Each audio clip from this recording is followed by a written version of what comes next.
Fantastically funny.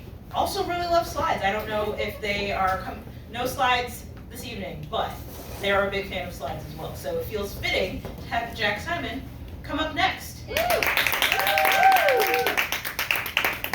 Thank you, Alma. Wonderful presentation, Kate. I really enjoyed that, I have to say. Hi, everyone. Some people in this room know me. Most people in this room know me. My name is Jack Simon. My pronouns are they, them, theirs. And there's kind of two parts to what I'm doing here today. Part one I call Lukewarm Takes. I think there's been enough hot takes. I think we need to take it down a notch. So one time I went to a Wendy's and I don't like Wendy's. The reason for that is kind of a sad backstory. I did really well at the science fair one year because I did a science fair presentation comparing different weather channels' weather predictions and seeing if it was correct the next day, which the adults really loved because it was actually useful to know which weather network was great. You know, they saw a third grader like, oh, we'll do that. And I went to this district science fair and I got beat out by some kid who did a presentation on French fries and how much fat was in them, and Wendy's had the worst fries. So I hated that kid and his presentation, and also Wendy's. I don't go to Wendy's anymore. I don't like cars, okay? I don't like cars because I was never taught to drive. And also I was raised in suburbia, which are two great ways to hate cars. I also don't like sharing my opinion about cars because either people are too enthusiastic when they oppose you, or they're really, really weird when they agree. I don't like either of that. So I continue to feel embarrassed about cars, and I try not to talk about it very much. I love cars. I'm opinionless on tilt-a-whirl rides. Although I feel like I'm supposed to have opinions about tilt-a-whirl rides. When I was younger, all the adults had very strong opinions about tilt-a-whirl rides. I haven't been on a tilt-a-whirl ride in years. Maybe I should try it so that I can update my opinions. I really wish I didn't have to care about politics. I envy the moderate man. I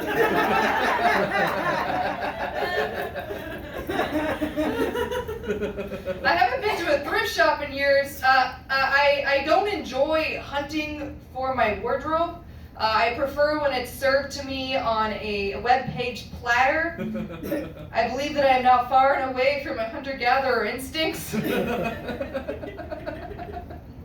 One time when I was 4, I ate an entire can of black olives. And then my mother forbade that.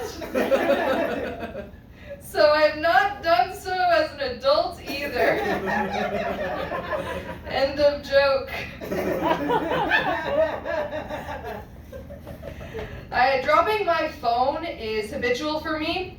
I swear iPhone has installed planned obsolescence by making the phone slippery. Maybe that's the goal, making the phone so slippery you feel like it's your fault when it breaks. Their lawyers are very good. iPhone runs on lawyers. Okay. That's all that is for the Lukewarm Takes. Thank you. Okay, so this is just some random thoughts. So, one of my favorite ways, I call this joke lore expansion. Okay. One of my favorite ways to make Christian types uncomfortable is to say that Mormons are Christian. They get upset, I get a little happy. My personal opinion that Mormons are Christian, they believe God, the Son, and the Holy Spirit. I feel like that's the prerequisite for whether or not you are Christian.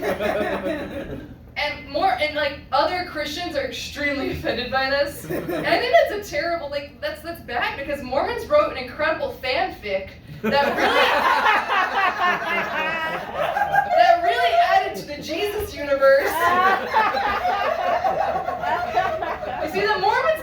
Jesus after he came back to life in Jerusalem and ascended to heaven. They actually believe he went on a bit of a world tour. Like, this is true, and then he went to North America and spread his gospel, and Africa and spread his gospel, and like, I think that fills a few plot holes. Like, how are those people going to get saved? I think Mormonism is a true expansion of Jesus' lore that anyone should buy. And any Christian religion should go for it. If they don't like it, right? Get the expansion pack, mod it a little bit. That's very popular in Christian denominations.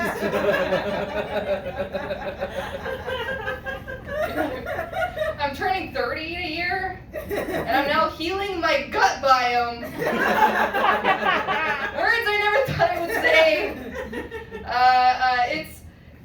It's fun because I realized once you turn 30, you spin a wheel, and it feels like every decade you spin the wheel, and maybe in every decade you have older, you spin the wheel more times, and like you might get I can't drink without a 2-day hangover, or my back hurts and there's no yoga that fixes that. I got healing my gut biome. I've been intermittent fasting, which is great because it's actually been helping my anxiety, because instead of feeling anxiety, I just feel intense hunger.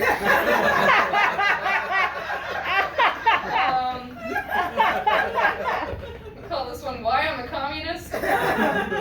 My mom gave me an allowance every week, $2 no matter what. She told me, look, Jack, as soon as I turn 10 years old, you're gonna get $2 a week. Like, whether or not you do your chores, whether or not you get in trouble, like, you're gonna get $2 no matter what. And now she's confused that I've grown up to be a socialist, and I look at the government like, where's my $2? This is a universal basic income joke.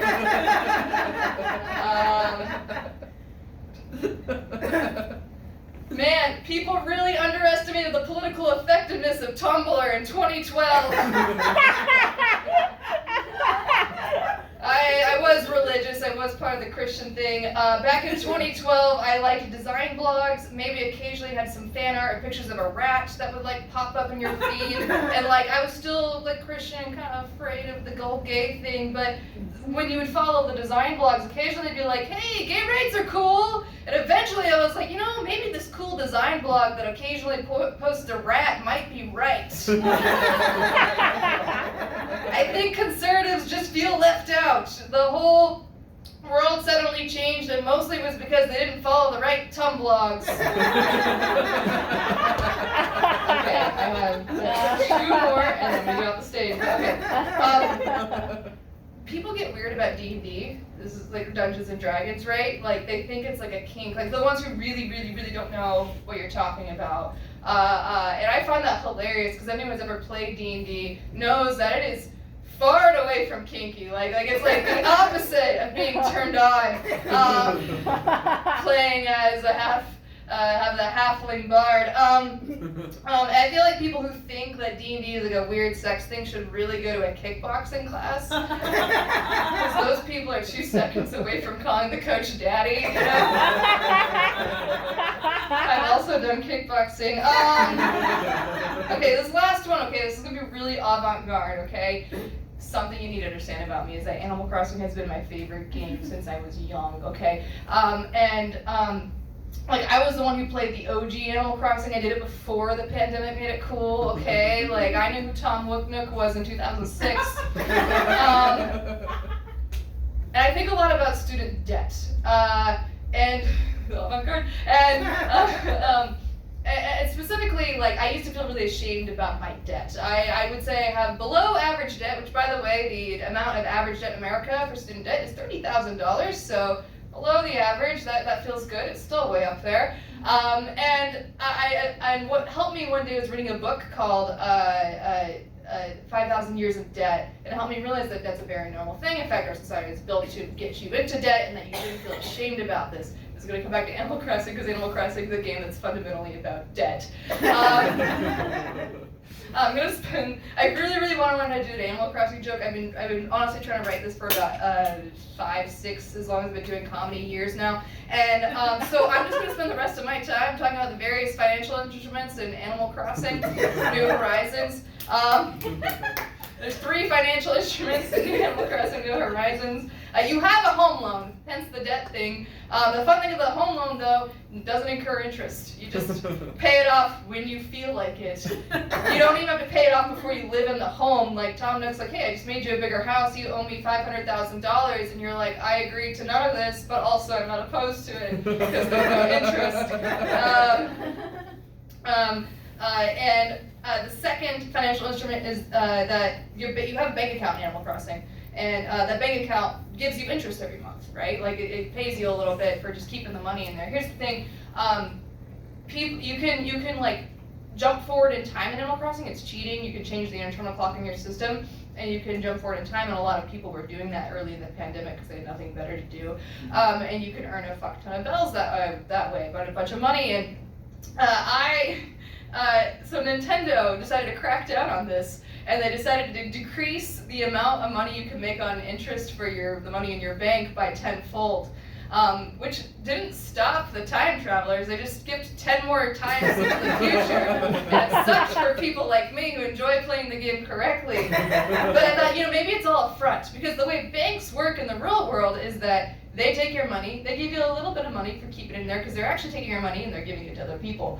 And the thing is, if your house loan doesn't have interest, right, where's the bank getting money to pay you interest?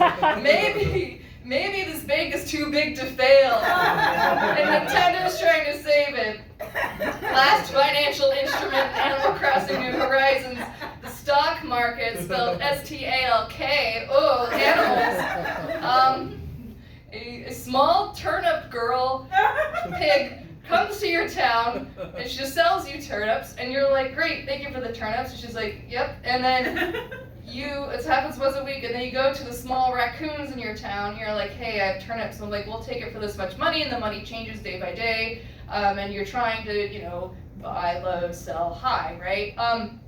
And it kind of makes sense, actually. In fact, I have a hot take that the stock market in Animal Crossing actually is better than the real world stock market, because like the turnips almost make sense. Like maybe somewhere in this fictional universe there's a turnip town where the demand of turnips varies, and that makes sense why the price of turnips varies, right? Like I can get around this. In the real world, we take little pieces of company, and we're like, I own 1,000th of this company. And then we just collect a lot of little pieces of this company. And we're like, I have a lot of fictional money. And then sometimes we can turn that fictional money into real money. And I just feel like the Animal Crossing version of it just makes so much more sense. Okay, that's all that I have. Thank you so very much. Jack Simon, everybody. Jack, I can't wait for like the Hamilton style musical, like the person that invented the financial system in Animal Crossing.